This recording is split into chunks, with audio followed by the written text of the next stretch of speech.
Paul says in verse 21, chapter 2:21, I do not nullify the grace of God, for if righteousness were through the law, then Christ died for no purpose.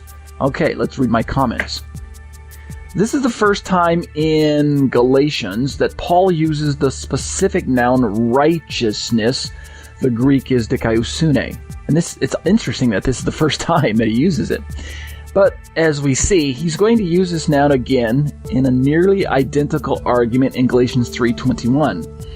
And we can see from my footnote to 81, for Galatians 3:21, is the law then contrary to the promises of God? Certainly not. For if a law had been given that could give life, then righteousness, dikaiosune, would indeed be by the law.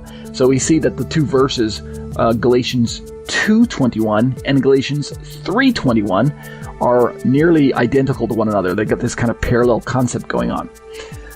So what is dikaiosune? This courtroom term, as we've found from studying, is related to our familiar verb justified, the dikaioutai from Galatians 2:16 that we read about earlier. The only difference is that one is a noun and the other is really a verb, but they both convey the same biblical concept. And what is that?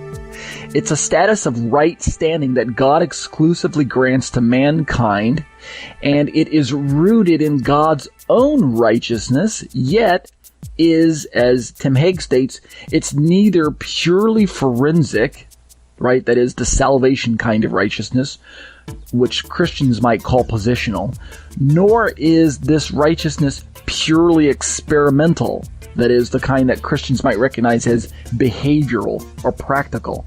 Rather, when we encounter this idea of right standing from God's perspective, that is God's own righteousness, I think that most commentators, I shouldn't say most, I really should say a few that have begun to recognize both sides of it.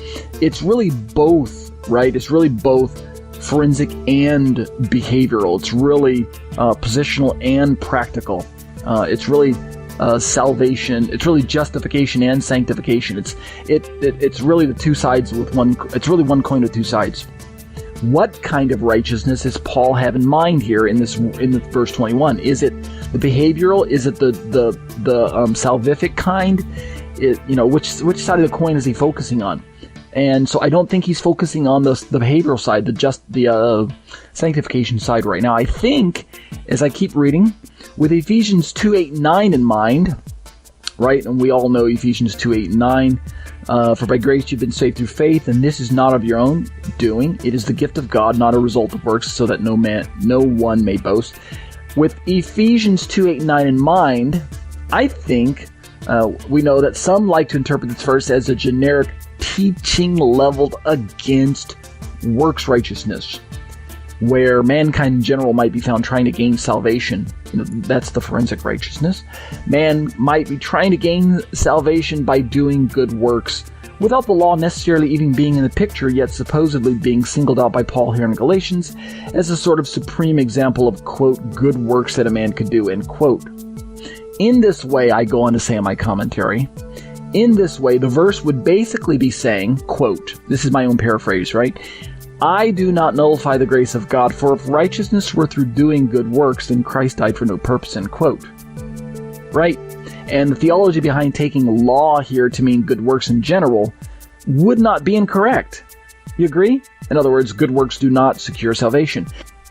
However, as I keep saying in my commentary, this would not do justice to the historical and religious context of the section that was begun in Galatians 2:15, which is, in my understanding, most definitely a carefully reasoned, narrow argument aimed at Jews, the Jews of Paul's day, and their relationship not to your average good works in general, but specifically to the works of the law as Jews by birth. Right? So look at my footnote to number 87, where Paul says in Galatians 2:15, we ourselves are Jews by birth, not Gentile sinners. And then he goes on to say, a man is not justified by works of the law, but by faith in Christ.